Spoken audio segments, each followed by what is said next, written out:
It is an absolute vibe right now. You can't see, obviously, but I'm in my room. It's finally dark. That is one of the things I hate about summer, is that it takes ages to get dark. It's finally dark. I'm filming this at night. I've got 4 candles going in my room, turned off the lights. It's just candlelight and my laptop. It makes me feel just so magical and connected when I have candles going and flickering. Like, it just makes me believe in magic again and makes me feel so connected to whatever. I'm wearing my fluffy socks that have pumpkins on them, and it's just making me realise how connected I am to autumn and how much I miss autumn. And I know we've obviously got the whole of August left, which I'm going to try to enjoy, but I know I'm just going to keep wishing for autumn more and more. I keep seeing those TikToks where it's like, petition to start autumn early even though it's not even August yet, and I'm like, yep. I feel so homesick in my soul for autumn. I just feel so much more at home when it's colder and cozier and I can just live in the shadows. Okay, that is my home. And I'm feeling very homesick right now.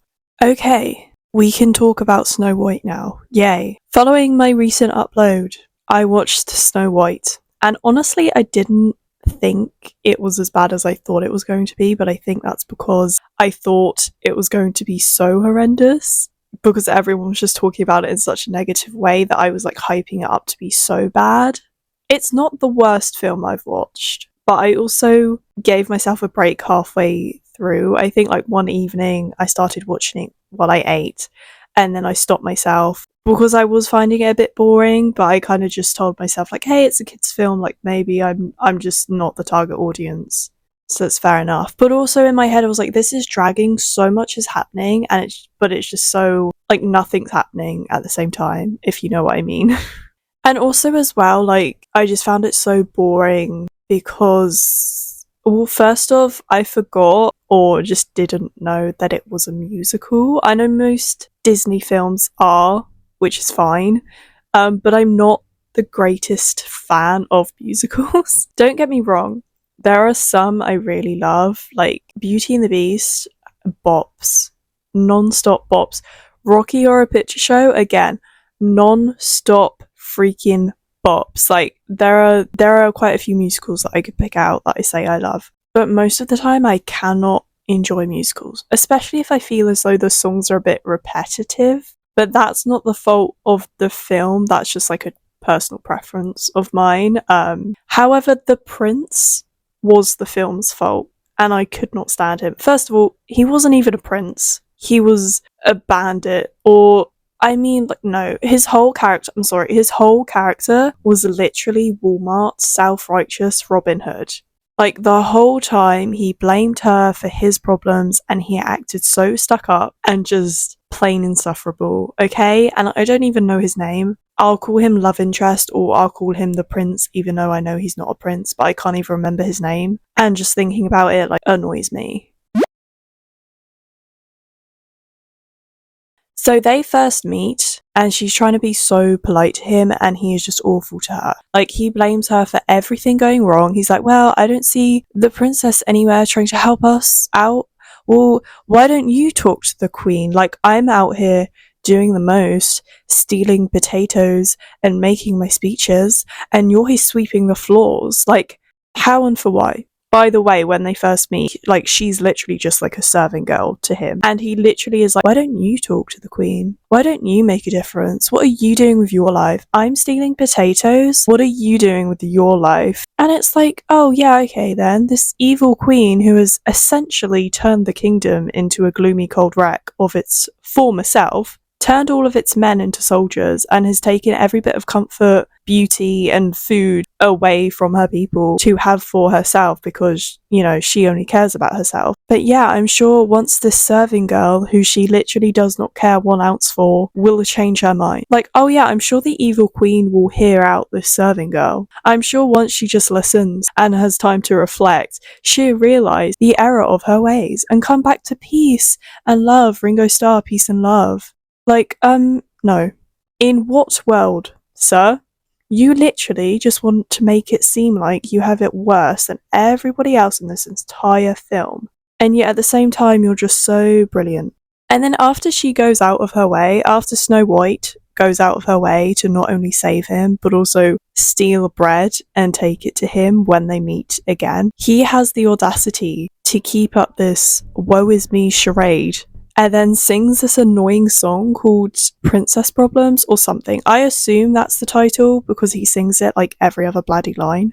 Essentially, again, just shaming her for how easy she's got it or had it, when in reality he literally does not know a thing about her or her struggles and is probably making her feel like utter crap when she's just had to escape an attempt on her life and has found out something quite unsettling about the passing of her father. And there's this battle of wills, I guess, for lack of a better phrase, when she's just trying to say to him, hey, maybe be a bit more positive, and he's saying, you need to be more realistic, and what's being positive ever done for me, and it's easy for you to say be positive because you stay in that warm castle. And I'm here thinking, no, she's been literally held there against her will. And I'm pretty sure it has not been a 5-star hotel experience for her. She probably sleeps in the basement on top of a sack of flour and eats the Queen's leftovers. She does chores all day, which are probably very exhausting, and also I don't imagine she has very much support or company, which I also imagine is very emotionally exhausting, and yet with all of this going on, again, like I said, she remains positive and kind and hopeful, and he's like, wow, you have it so good. And yes, you could argue she does look pretty good. Like, she's not really that dirty. We don't really see her doing any exhausting chores. We don't actually see where she sleeps. She looks pretty clean and her dress looks pretty nice. But it is implied that all she does is chores and probably isn't treated very well. Also, Robin and his merry band of look pretty clean and put together too, you know, for people who have it so hard done by. And I know obviously it's just a film and a fairy tale, so you can't really apply that logic, so it's just safe to say that they have both had it hard. The difference being that Snow White doesn't make a big thing out of that or try and turn it into a competition and use it as an excuse or use it against other people. I honestly think his character is just a hypocrite. Like, he must be positive because otherwise he'd mope around all day claiming there's nothing to be done, and he would have never really started his merry little band of, oh sorry, wrong story. But he does believe, like he does, the point is he does want to make a change, right? He does believe in change. He literally tells her that they use the name of her father and in the name of the king. You know, they believe in his words and his teachings, and these words and teachings and the figure of the king, her father, inspire him and them.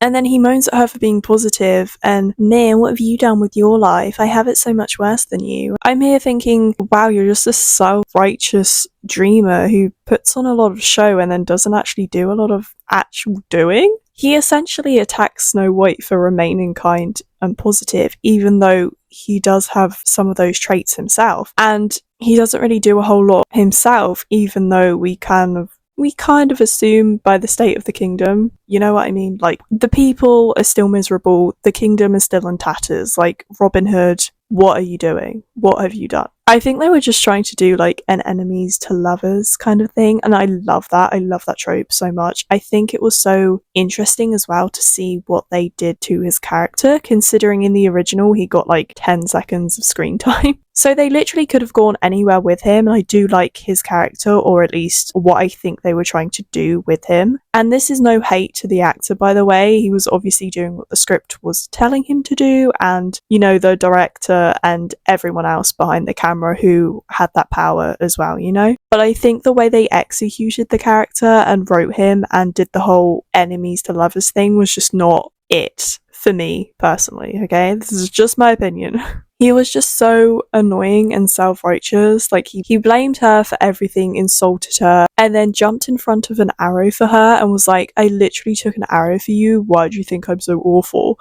Like, and she's just there like, I don't know, you insulted me for most of our interactions and blamed me for all of your problems, so I'm kind of getting mixed messages here. I think for me as well, enemies to lovers needs time to develop. I obviously understand that this is just a fairy tale, and obviously in most films they meet the man and tend to fall for each other, or at least develop some kind of romantic feeling for each other almost instantly. But it does kind of still make it more realistic when they do marry or kiss or, admit their feelings for each other at this big pinnacle moment of the film. They've spent the whole film having, crushes on each other or whatever, feelings for each other. So it's this natural development, whereas enemies to lovers needs time, it needs to simmer, because these characters don't like each other instantly, but then slowly as they get to know each other, they do develop feelings and go through this denial and everything like that. And I know it's not that deep, but yeah, I'm very passionate about this, okay? Also, again, this is no shade to the actor. I'm sure he did a great job and did exactly what they wanted him to do and was told to do. But I needed a little bit more from him. Like, I feel like, especially the guy in Enemies to Lovers tends to be mischievous or cheeky, like a bit flirty or annoying, but in a flirty way or a jokey way, doesn't take much seriously, and then the other is kind of uptight or a bit miserable or whatever, and they balance each other out in a really beautiful way. But these two didn't, and I think that's where it went a bit wrong for me and fell a bit flat. He is kind of mischievous and he is kind of laid back, but he is also then kind of uptight and doesn't want to dream, even though, as we've established, he kind of does dream also. So, I don't know, it just seems like he has all of these conflicting qualities that doesn't really help develop their relationship. I think it would have been so fun to see as well, like a more uptight and strict love interest for Snow White, who's maybe a bit grumpy and is so focused on putting the kingdom back to its rightful state that he doesn't really have any time to have any fun or be positive. We could have seen this brave but pessimistic young man who is always planning and looking for what could go wrong in his plans, and then Snow White could be more of this laid-back, flirty character who has used humour throughout her life to cope, but also in a way shut herself off from believing in herself or that the kingdom could get better. So when they meet, he could have tried to inspire her or give her one of his big speeches, not blaming her, but just trying to get her to start making some changes perhaps, and she could make this flirty comment to throw him off his game, which could annoy him because, she's not taking him seriously, and she makes these flirty comments and is so laid back because, that's her way of coping and deflecting. She doesn't want to get her hopes up, and she's kind of ashamed of not being able to help the kingdom, so she just has closed herself up to that side of herself. And in turn, he believes and is making plans behind the scenes to restore peace and goodness to the kingdom. But he's so focused and driven that he can't really let go. I think that would have been an awesome dynamic to see and a little spin on the original, because she would still be kind and gentle, but she'd be funny and mischievous, which is something we don't really see, especially with a lot of princesses or just women in general. Kind of like, I don't know, kind of like Rapunzel vibes, but a little bit more like flirty and like, trying to annoy the prince a bit more, or not the prince, Robin Hood, whatever he is, and she'd still keep these parts of herself, but she'd also learn how to believe in herself and also come back to those parts of herself that she denied, which is also the whole message, at least for me, of the film in general, which I think was really beautiful. And honestly, watching this film, I was surprised. The way they were speaking, I thought they were going to turn her into a sword-wielding warrior queen riding a giant stallion. But I was pleasantly surprised because Snow White was still Snow White. She was still mostly sweet and calm and gentle. She remained positive and she tried to see the best in situations and was very hopeful. And yes, they did change a few things. They added more backstory, and Snow White didn't clean the house. She taught the dwarfs how to clean the house.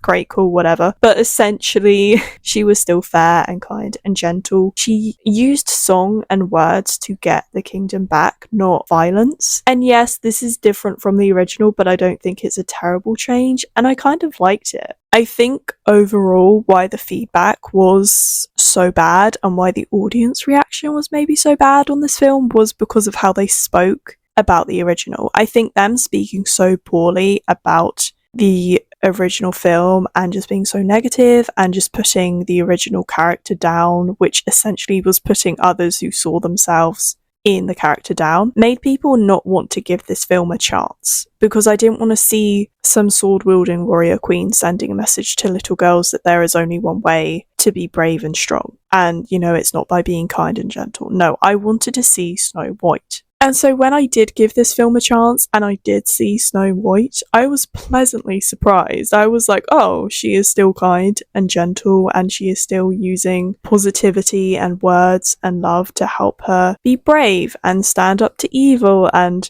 I think the film would have worked a lot better if they hadn't hyped it up so much and compared it so much to the original, because then a lot of things that otherwise would have gone unnoticed or even praised were then things that actually got put down or were seen in an annoying or negative way. For example, in the beginning, the backstory, her mother passes away, and so she spends more time with her father throughout her life, obviously. And he is the king, and he teaches her how to lead and what kind of leader the kingdom needs. He teaches her to be fearless, fair, brave, and true, which are all great qualities to have and aspire to have, and great qualities for a leader. Apart from fearless, I hate when people say be fearless, because it's like, how are you going to be brave if you have no fear? Because if you're not scared, then what are you being brave about? You know what I mean?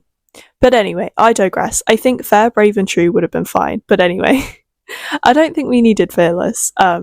But hey, she kind of spends time in the film comparing herself to her father and worrying about what her father thinks of her, worrying that she will never live up to her father's hopes for her, and she just really wants to make her father proud, which I think is all great stuff, right? I think we can all relate to comparing ourselves with someone we really admire and really wanting to make them proud, and maybe even feeling ashamed or embarrassed when we feel as though we've let them down or we haven't been living up to their expectations. We all have moments where we doubt ourselves or lack self-belief, and I think this film does a really beautiful job of showing that. But I think it also gets lost on a lot of people because the absolute disrespect and bad mouthing that they all did about the original. Because now all of that stuff about her father, people are just saying, well, why did you say you were going to make a film about female empowerment and then have her bring up a man every 5 minutes and have her compare herself to a man every 5 minutes? I also did think it was weird that she never thought of her mother, and yes, her mother passed away before her father, but she was still at an age where she knew and could appreciate her mother's teachings and personality and memory too, because her mother was also a leader in her own right. So again, it even felt weird to me that her mother was never mentioned. And I'm not saying her wanting to make her father proud is a bad thing. I think it was a really beautiful thing that she wanted to make her father proud and got so much strength from his teachings and advice. I think it's something that a lot of people can relate to. But again, because of all the press that this film got, the film and this teaching and this message just didn't really stand a chance. I feel like between the CGI dwarfs and the constant disrespect on the original, this film could have been the most beautiful, amazing, Oscar-worthy film and would have still been received badly, in my opinion. But I digress. Oh my god, wow. I went so off topic. Back to the topic at hand. The second reason why I hated the love interest's character, yeah, bet you forgot we were talking about him. But the second reason why I had a problem with his character was, and again, nothing to do with the actor, or even this time it has nothing to do with the writing, it was his costume, his outfit. And I am being deadly serious when I say this. What the fuck was he wearing? It was a weird green plaid low neck shirt hoodie thing, and it looked tragic, and it literally looked like they bought it off the high street, and every time I saw it, it just made me mad. And I know people were hating on her dress, which I didn't think was too bad. Don't come for me when I say this, okay? Because I am not a designer or anything, so obviously take everything I'm saying with a grain of salt, but also this is literally my opinion and it's not that deep. But I did not think her dress was that bad compared to what he was wearing. every time I saw him in that stupid shirt, I saw red. I was so angry I could have blacked out. I felt like RuPaul in that one episode of Drag Race when he's like, I don't want to see any fucking H&M. Like, and again, this could just be personal preference. Obviously, everyone likes different things and has different tastes in clothing, but bloody hell, I hated it. Absolutely despised that shirt, okay? Absolutely hated it. And I'm sorry for all the costume designers that worked on that film and are now horribly offended. I'm so sorry, okay? But I had a problem with that shirt, okay? Okay, enough talk about the love interest. I feel like I need to give him a break. So let's move on. Another problem I had with this film was the evil queen. Now again, disclaimer, no hate to the actress, okay? Also, I'm not an expert in Disney villains or musicals or acting or anything. This is just my opinion. But she was not scary enough. And I miss the days when kids' movies were absolutely horrific and traumatizing, okay? Because I feel like now kids' shows and films are a bit too everything's a happy ending, or because of the advancements in CGI, things just look way too clean and polished to be scary. But I also feel as though there is this weird contradiction that children and teenagers today are not allowed to be children and teenagers. They just grow up a lot faster than as opposed to how I did. And I feel this obviously has a lot to do with social media. I feel like my generation, and I'm only 23, but my generation was probably the last, or one of the last, to not grow up in a world full of social media and posting and constant pressure to keep up with everything and have the latest skincare and phone and bag and aesthetic whatever, Labubu or whatever it is. But on the flip side of this, kids shows and TV shows made for children, whatever, make it seem like they are totally stupid, and I just feel like things are dumbed down. And I'm not talking about teen dramas or like young adult fantasy series on Netflix. I'm talking about stuff that they show on like CBBC and Disney Channel. I feel like when I was a child, so I'm talking like 9, 10, 11, not even a teenager, and I had the best drama shows that were still age appropriate but also didn't treat me like I had no brain, but also I was still allowed to be a child. I feel like now the shows they put on for that age demographic, particularly, the channels that are particularly on the channels that I've just mentioned, are just so happy ending and clean and just boring. Like, even Doctor Who now, like, nobody ever bites the dust. Like, nobody ever kicks the bucket on Doctor Who. The sets are so clean and nice. It's, there's no grittiness, there's no reality or harshness. Even though these children and teenagers are probably exposed to more reality than what I was when I was younger, they're just treated like 3-year-olds. But again, I digress. I had the best kid shows when I was... Wolf Blood was like the best drama thing, and it came out when I was like 10, 9, I swear. Young Dracula was a good one. Like, I feel like all of these, like, they were still funny and didn't treat me like I was stupid, but also were age appropriate. So, like, it can be done. Anyway, again, my point is, the evil queen is fabulous and camp, but she was not scary. I needed a little bit more from her.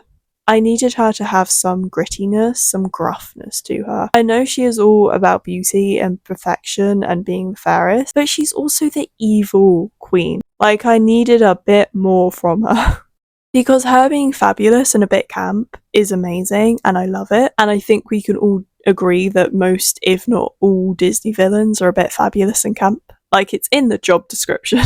But they are also terrifying. They're villains, they have to be. Even live action villains have to be as well. The perfect example, at least for me, is Ursula from The Little Mermaid. I think she is so fabulous and so camp. I believe she was even based off of the drag queen Divine. Don't quote me on that.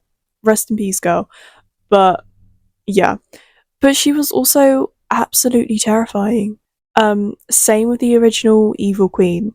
But absolutely bone-chillingly evil, and I just didn't get that from the live action. And again, I'm not pointing fingers of blaming the actress. I obviously know there was a director and other people involved, and also just that different people are allowed to have different interpretations of the same character. It doesn't mean that one is right and one is wrong, but for me and my personal preference, I would have liked to see more of the evil. Like, she was giving evil capital letters queen, and I would have liked capital letters evil, capital letters queen. She just wasn't making me terrified, and it made me so sad because kids today will never know the trauma from terrifying film characters as we do. And I know that they could just watch old films, like, there's nothing stopping them, but that's not the point, okay? And like, it can be done. Like, I feel like Melissa McCarthy in the live action Little Mermaid like absolutely killed it. She had that campiness, but she also had that gruffness and that grittiness, and you know, it just really sold me on like the evilness of this character. Evilness isn't a word, I don't care, I'm using it.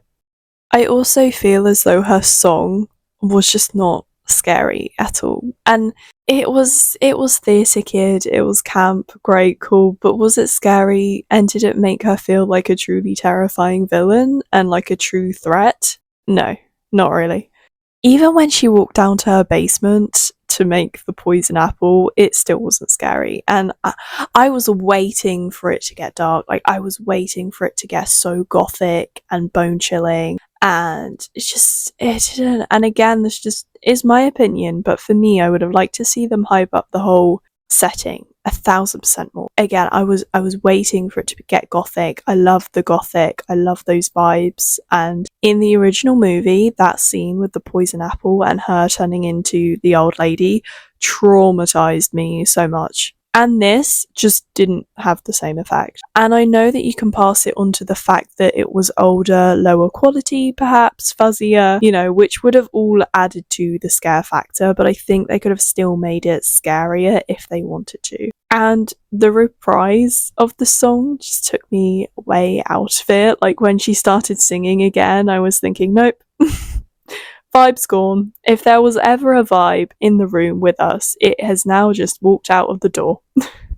Also, the makeup and the look of the old lady, the old hag, whatever, after her transformation just, again, didn't look scary. It looked very clean. Even though she was covered in wrinkles or whatever, they just looked too clean and small and professional, if that makes sense. To the point where I genuinely believed it was CGI until I double checked for this video and realised that actually no, it was all practical effects and prosthetics, which is amazing, can I point out. Practical effects are so cool, and I cannot imagine how much skill, dedication, focus, time and effort goes into something like that. So I have huge respect for those involved, whether you're applying for hours or having to sit in that chair for hours.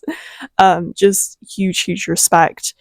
But again, for me personally, I needed a little bit more from it rather than just like clean wrinkles and a mole. One final thing that I would like to talk about is the context and backstory. We get this in a lot of Disney remakes or remakes in general. In a new spin or interpretation, they want it to make a little bit more sense, perhaps. Like, audiences are maybe harder to get into this state of suspension of disbelief. So even though they're watching a fairy tale, it still has to make some sort of sense, quote, even though it's literally a fairy tale, so it does not have to make sense. But hey, so, which I find fascinating to realise, because looking back on old Disney films, we're sometimes given little to absolutely no context or explanation for certain things, but we just genuinely widely accept it as the audience. When I was at university, I was introduced to the idea of refrigerator questions during a screenwriting class, and you know, basically this idea that sometimes you'll watch a film and be so sucked into it that you won't really notice any flaws in the plot or the story, and then you'll come home, maybe go to the fridge to get a drink or a snack, and as you open the fridge door, you're like, hang on, how could that happen if that was like that and she was there and he said whatever? But during Snow White, during watching this amazing film, I did not have refrigerator questions. I had this doesn't make sense and I have questions now questions. Because I think the trouble with adding context or background information for some things is that then it makes other things that have no context or added explanations even more glaringly obvious and nonsense. And I understand that this is a fairy tale, so there is no logic and things just are the way they are, and we should just go along with them. I also understand that a lot of films share this characteristic of perhaps not making much sense sometimes. But I'm not saying that this is the issue, because films are not meant to be realistic. They are meant to be entertaining and escapism. My issue with this film is that it felt so slow to me and so unentertaining that I struggled to keep my suspension of disbelief. And I then started to pick apart the whole logic of the magic mirror and how is someone even the fairest of them all. Even though it is literally just a fairy tale and it's not meant to be questioned, but I ruined it for myself because this movie was giving me nothing. Also, as well, when she's allowed to go apple picking in a brand new dress after she just had a confrontation with the evil queen, and it had been established that she was always locked in the castle and never allowed to leave, I was, in my head, I was thinking, well, like, maybe I missed it and there was, somewhere or somehow like this, but I think it would have, that in particular would have benefited from just a 1 minute scene or a quick throwaway line to say how the queen let her go to pick apples, and also an explanation of the dress and how the dress came to be would have been good too. Again, these are things that in the original I never questioned, but then watching this film I was like, wait a minute, why is she suddenly allowed to go outside and pick apples in a brand new dress when the queen told her she shouldn't share and she should just go back to her chores? And where did she even get the dress from, and how long has it been since that scene? And we could have had a really cool little scene of the evil queen just saying a few lines like, tell her I've had a change of heart, to one of the guards, and then waving her hand and watching fabric sew itself into the dress. That would have been a really cool scene, and it would have made the evil queen like even more fabulous, but also even more evil. Because watching the film, we assume that she's just made up this whole plan to let Snow White go outside so that the hunter can get to her. But I think it would have been cool, if we're gonna get more context, then give us more context for other things too, kind of thing.